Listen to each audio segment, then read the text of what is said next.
Morning. Hey! We are doing a 5-hour glacier hike. A blue ice winter wonderland is what it was just described as in my email, and it's from Skaftafell.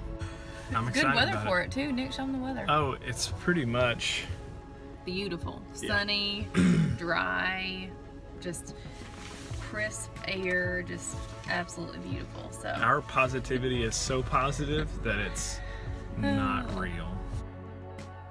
Anyway, we basically rolled out of bed, ran up and grabbed some coffee, ate a $32 breakfast that was yogurt and bread.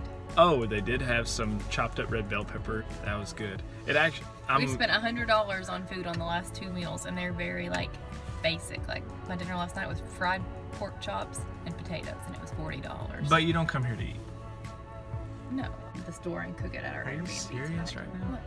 And all lights on now. Unbelievable. This car has been a mess. Oh, we're basically walking around on ice all day. That's not a recipe for disaster for me at all.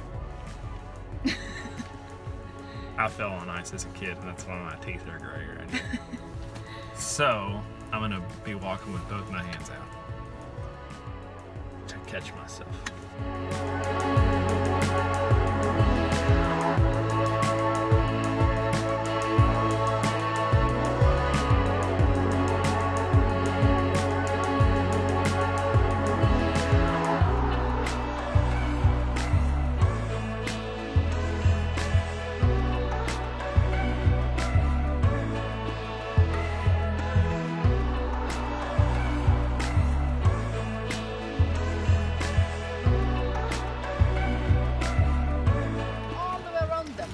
And it does not get stuck to the surface of the glacier.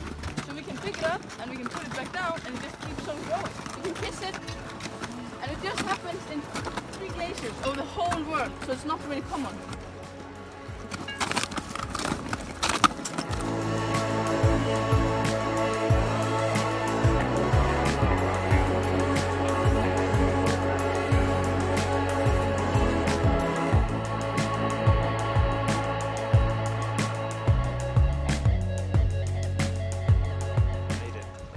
To the top of, what's it called?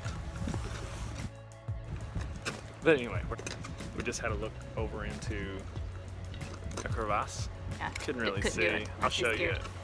It's this right here.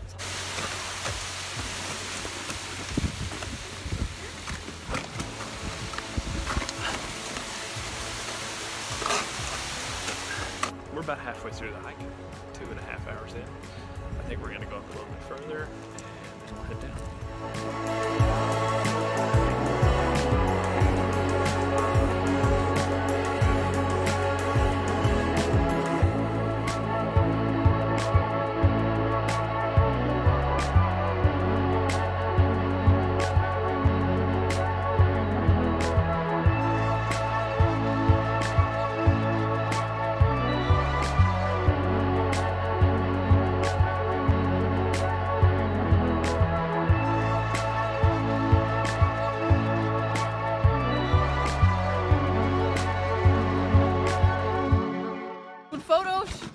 You can pretend that you're ice climbing, or you can stand on top of the wall, or however you want it to be, and I can as well take photos for you with this background.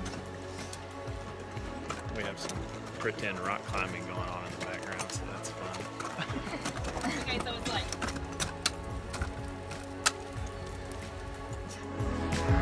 keep your toes in the wall. Really keep just the toes. Why you stick your butt out like that?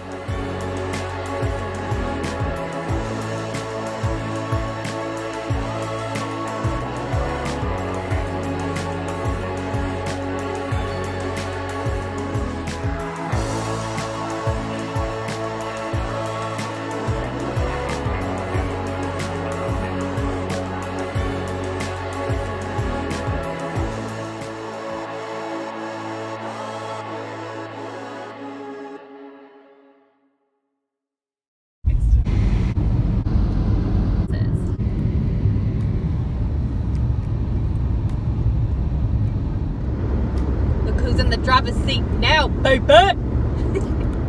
Going 30 miles over the speed limit, baby. Yeah, she flies. Can't help it. I don't think I hit 100 kilometers an hour one time. I cannot help it. I don't even realize it. She accelerates straight to like 120.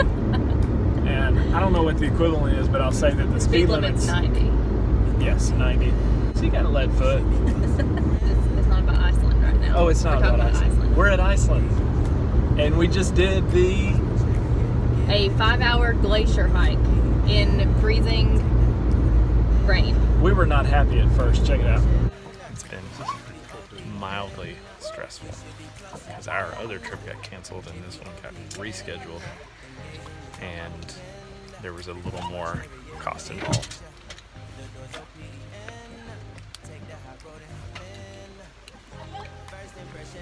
Not thrilled. The Icelandic glacier tour folks are very nonchalant about everything.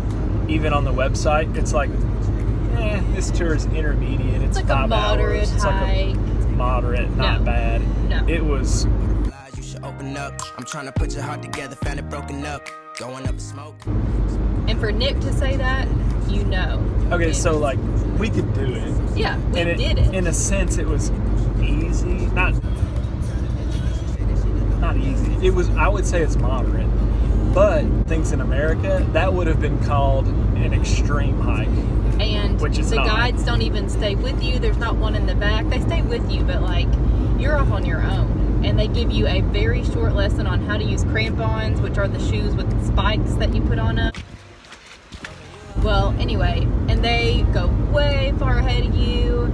And how they knew how to break us up into which tour we went on was who was the fastest. We hiked for probably 15 minutes to the base of the glacier, and we're kind of taking a slower pace, but they didn't even look back.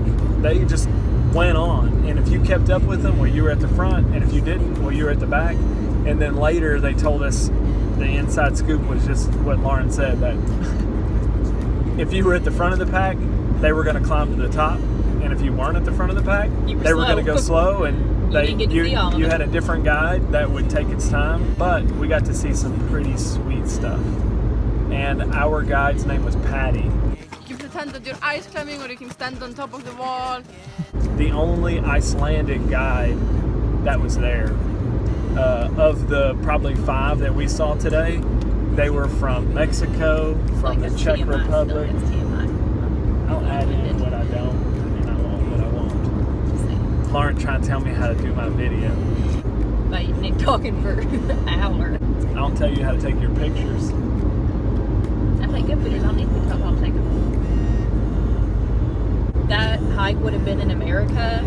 It would have been like extreme hike, enter at your own risk, and you would have to sign all these waivers, and there would be people holding your hand every step of the way. I mean, I'm telling you, it was just, you're walking on spikes, which are already unstable, and then you're doing that on literally a sheet of ice that's at a grade of like 50% up and down, and then you could fall to the right or to the left.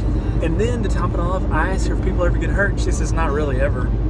It's just so unlike what I'm used to back home. Yeah. The longer we went along with the crampons, the more comfortable you became with them. And by the end of it, I was running down the hill. I was running down the glacier with my little spiky shoes on. I was so proud of her. I was running. I was nervous I don't like going downhill. I get very nervous. Lauren, get on the road. I am on the road. I was nervous, and I was running. I mean, we were at the very front of the line right behind our guide the whole time. We were. So, you know, don't borrow trouble for tomorrow, for the next minute, because I was worried the whole time about the Is that an expression, or did you just make that? Yeah, it's an expression. That's a real thing? Yes. Wow. So, face your fears. That's all I gotta say. Face your fears.